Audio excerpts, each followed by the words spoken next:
So here we are. We're in the dungeon. Yes. We are at the cheapest motel in a location unknown somewhere in the great United States. Beautiful United States. That's right. Yes. So, first of all, I want to thank you for doing this. Of course. I am really excited about it. I think it's a really cool experience, and people probably would get some more insight on things they wouldn't really expect. Exactly. And you are I've oftentimes been on sex worker websites, and I would occasionally message them and say, hey, would you like to do an interview? Yeah. Sometimes they responded, but anything panned out. You're the first one to respond. We actually talked on the phone. Yes, we did. And that was cool. Like, that kind of validated you for me as well, because I do, when people are texting, you can kind of get a vibe. Yeah. So when you had written, when I do modeling or photography or, this apparently, I can tell when someone's kind of just trying to get some free, freaky content, or if they really genuinely want, something editorial or like a thought piece. You know what I mean? And I'm quite serious, as you well know. So we're going to start off. We're going to just ask you a couple questions about your job. You have a job that is known as the world's oldest profession. It is. It's sex work. Yes. You do stuff, and then guys pay you for your time, your company. Yeah, they give me donations. Donations, whatever their hearts desire, what they want to give. Exactly. I fulfill a fantasy, and they donate to me for it. Hey, it's two consenting adults. Exactly. That's another topic for this and that or the third. That being said, so I had a couple questions to ask you about your line of work. Yeah. Feel free. I've written them down, but I probably will have one pop up in my head. Understandable. So my first question is, how long have you been doing this for? Well, I've probably been doing it for about 5 years in total. I started right out of high school. I did it for 2 years. I was also working at a fast food job at the same time and going to college. And then I took, I'd say about 3 years off, and I was working a regular grocery store job, and that was like hitting it, but then it started to not. So I started to continue to work, and I would still see my regulars even though I was working that job. So I did technically work throughout that as well. And then when that job ended, I went back to this job because the job market kind of really sucks around here right now. And this is something I know, and I know I can do well and can navigate. So you're comfortable in your own skills. Yes. I am very confident in my skills. Confident, yes. Yeah. Okay, so to get out of high school, and all of a sudden it's very young to start, and I'm assuming most sex workers start young. When did it occur to you, or when did it come into your mind to even try this? Did somebody introduce you to this? Yes, I was introduced to it by a friend. I was having trouble because my younger sister had a child very, very young, about 15, and she just kind of dropped her off at my doorstep apartment and left and didn't even tell me. So I had found her out there, like, sitting in the rain. So I brought her in, and what I was doing at that time was no longer cutting it expenses-wise. So I was talking to a friend that I had been friends with since middle school. We've known each other since we were like 12 years old. And she was like, hey, low key, I'm doing this this sex work online. And if you're interested, it might help you in your situation. And I was like, you think that they would be okay if I just was like a specialist in blowjobs and didn't do anything else? And she was like, try it out. And I was like, okay, fuck it. So she had told me the site that was big at the time in this area. I posted on it. And The very first guy I saw was horrible. He made me almost completely stop. The second guy I saw, still a regular to this day, one of the best clients that I have. So that totally changed it. I was like, okay, I see now. I just need to really pay more attention and not just let everybody see me. You know what I mean? And I was a nerd in high school. I didn't do anything sexual in high school at all. I had a boyfriend that I was with right out of high school, right before this, and he was size of my forearm. I had never done anything consensually, so I did not want that inside me. And we even tried, and he kind of made a joke that he was like, "It's trying to park a bus in a kiddie pool. It's just not gonna happen." Like, yeah. So we only did oral, and I didn't know that I was really good at it or anything, you know. And then once I started working, everyone was like, "Oh my God, holy shit. I have never had one like this before. Like, you are really good at this."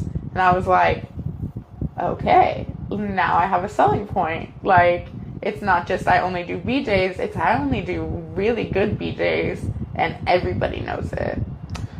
Okay. So is there so you only give oral, you don't do full service. Is there a client that you refuse to see?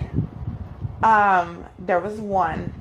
I tried my damnedest to not see this guy. He almost killed me, which we'll talk about a little later probably. But he lives in another city, so anyone who was coming from that city, anyone who had an estimated time that was the same as that city or his, I would not see. And he would use different, I blocked all his numbers. He added me on Snapchat, all my socials, everything. He dug deep. He was in it. And I blocked him on everything, and he would use different numbers every time. He even started to write different in each message, act like he was from a different place. He'd show up in a different vehicle, always all tinted, just stick the hand out, you know. So I'd get in and I'd see him and I'd be like, oh my gosh, no. He was super rough with me. Like I said, not the first time I saw him, it was probably the third time I saw him. I already didn't like seeing him. He almost killed me and was fine with that. Which might be a cultural thing, but where was I at? Yeah, I tried my damnedest to not see this guy, and then I was staying at a hotel with a friend, and we were kind of, you know, if one of us had a client, the other one would leave, you know, and we do that, and we didn't have a peephole. So he got through quite a few times then, and she was like, my friend she's very loving, such a good friend, very loyal, but she keeps a giant machete in the room. And she was like, if he's rough with you and I hear it, like I hear you say anything about it, or if you have a bruise or a scratch or something on you, she's like, I'm gonna kill him. I didn't want her to go to jail. So I started being very mean to him to try to get him to leave. And he has calmed down. He's still a little bit rough with me, but because he always slithers through somehow. But he's still a little bit rough with me, but I'm very mean to him when I see him now. So he's dedicated. And I'll be like, no, I'm going to stop. Or I'll bite down if he's like choking me with his, you know. Okay, I see where. So. Okay. So, how do you normally present your services? Meaning, do you normally advertise online, or do you like walk an area, or how do you normally do it? I advertise completely online. I use a lot of the online escort services. I use Reddit. I have OnlyFans, and that has been and is pretty lucrative. There are a lot of fakes and scammers that are on those sites, but I try and be as open, honest, and I'll add videos and stuff to try and show, hey, I'm really here. This is really me. And I have a very dedicated fan base. So my reputation precedes me in a lot of cases when people do right. They know exactly what they're looking for and what they expect to get. And then I have a lot of very dedicated regulars as well that I can kind of just do that only if I wanted to and be fine. Let's delve deeper into the regulars. So I'm imagining that you've had regulars that you've seen for a couple of years. Yes, I've had regulars that I've seen all the way since the very first day. So is there such a thing as a regular who, he doesn't have what he normally has in terms of donation?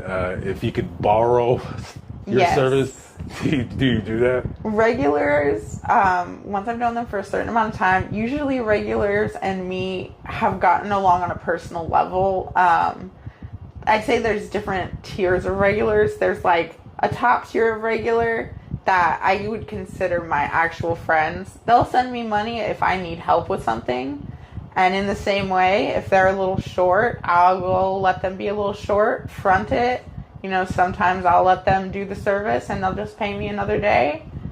It's cool because I know they're cool. They're legitimate. So you're almost like friends. Exactly. One picked me up from the hospital once when my parents wouldn't. So.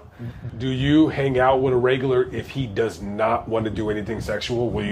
Does a regular say, hey, do you want to go to IHOP or something? I have a couple of regulars where if I'm having a really slow day or if I made a lot in the beginning and I'm like, okay, I've done enough. I don't want to work more today. Like I made my bills. I made my groceries. I'll write them and be like, hey, it's hot. I don't want to sit in the car. You want to hang out? And they're like, yeah, I don't have anybody here today. Come on by. I even had Thanksgiving with one of my regulars one year. His wife had died a couple years prior. Right before I had met him, she had passed. And he had been having Thanksgivings alone. And I was like, that's sad. I'm like, you want to do Thanksgiving?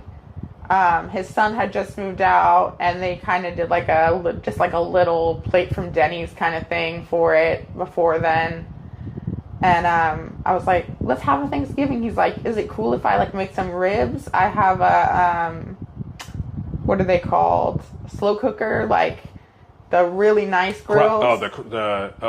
Smoker. Smoker. Yes. Yeah. He has a smoker. He's like, I have a smoker. I've got like some apple wood. I've been really wanted to make some. Can we do ribs for Thanksgiving? I'm like, yeah, 100%. I brought one of my friends with me and we had Thanksgiving and that was it. I mean, there was no payment for that or anything. Like, just had Thanksgiving with him because I wanted him to have good Thanksgiving. And the ribs were fucking good. We're really good. I'm not a rib fan. I think ribs are the most like overrated meat on. They are a little bit. Everybody's like, I love ribs. I'm like, yeah. He was like really into the idea, so I was like, okay, I'm gonna do this, for him. They're not my favorite either because I feel like you do so much work to get so little meat, but they were very tasty. Yeah. Out of all ribs, I would probably say Korean short ribs are the top tier because they've got the most meat and the smallest bone. Yeah, it's easy to work with those. Exactly. Let's talk about money. We talked a little bit before the interview. So I didn't get the vibe from you that you're out here trying to make $1 million. No, I'm not trying to get rich. I do it basically just to pay my bills. If something comes up, groceries, obviously, life, just paying to live.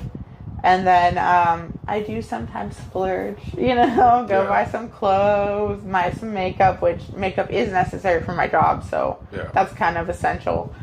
But I'm not trying to get rich. I could if I wanted to. Yeah. I have enough engagement, but I don't like the idea or really enjoy the idea of seeing a ton of guys back to back to back to back to back. So on a good day, like money wise, or a day where you stop working, how much do you make and you say, I'm done for the day? Usually, if I have a room, it'll be about 2,000. 2,000? 2,000. How many days will you work for how many? Wait, 5 hours. I can What? make 2,000 in 5 hours if I have a room.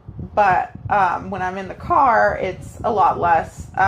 So in the car, I usually work about 5 to 8 hours, and I make about 600. And then, do you work every day, or do you? No, I work like 2 to 3 days a week, maybe. Okay, so you just When I do feel like enough, and then so looking at you, I'm gonna guess. I don't know. Do you do any drugs? No, I don't. Well, I do take a prescription medication that is a recreational drug.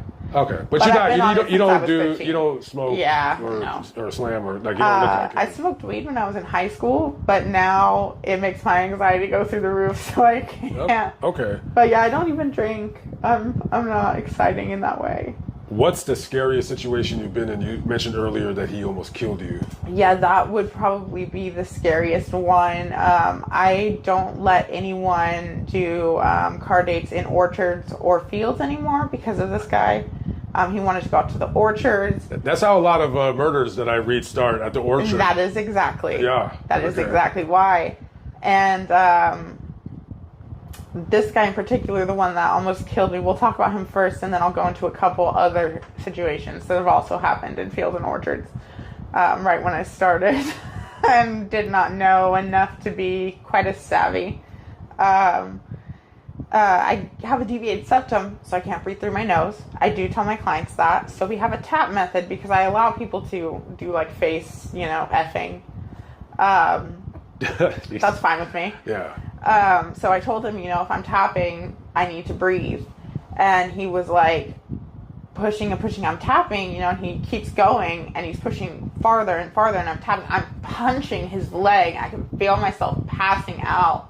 Would not stop. He's like, and I'm just tapping and tapping and tapping on his leg. And eventually it gets to be like punching and punching and punching. And I can feel myself passing out. And he's not stopping because he's like, oh, I'm almost there. I'm almost finished. And I'm like, I'm going to die right here. I'm going to fucking die right here with this dude that I don't want to see, that always treats me like shit, slaps me, grabs my hair. And I was like, this is the end. And then he finished and I barely missed passing out. Barely. And I was like, take me back to my car. Why not grab, but why not bite him? I think that has a lot to do with just my personality and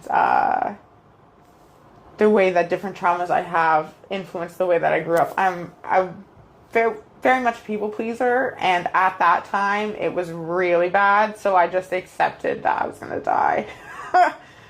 I just accepted it. I've also had people take me out to the fields. We do the date, they pay me beforehand, and then they kick me out, steal their money back and all the money that I've made with my purse, makeup, everything, and kind of just leave me in the middle of the fields. People who have, I've gone to do out calls and they've tried to kidnap me, bar me from leaving. People, even in their cars, who will just continue to drive around so that I cannot get out, so that they can keep me in their vehicle for whatever period of time. So. What's a screening process that you do to ensure that this guy that's texting you or calling you is not, it doesn't have any bad intentions? Honestly, I don't have a really good screening process. Some girls have really strict ones, but I can tell by the way someone writes and the way they act. If they come off as rude in any way or pushy in any way in a text message, they're going to be 20 times that in person. So I'm just like, nope, okay. Usually the people who are like, hey, I want to see you, or especially if they actually read the ad, because most people don't. They read the first sentence, click call. So if they read the ad, I'm like, they're serious. They're going to come.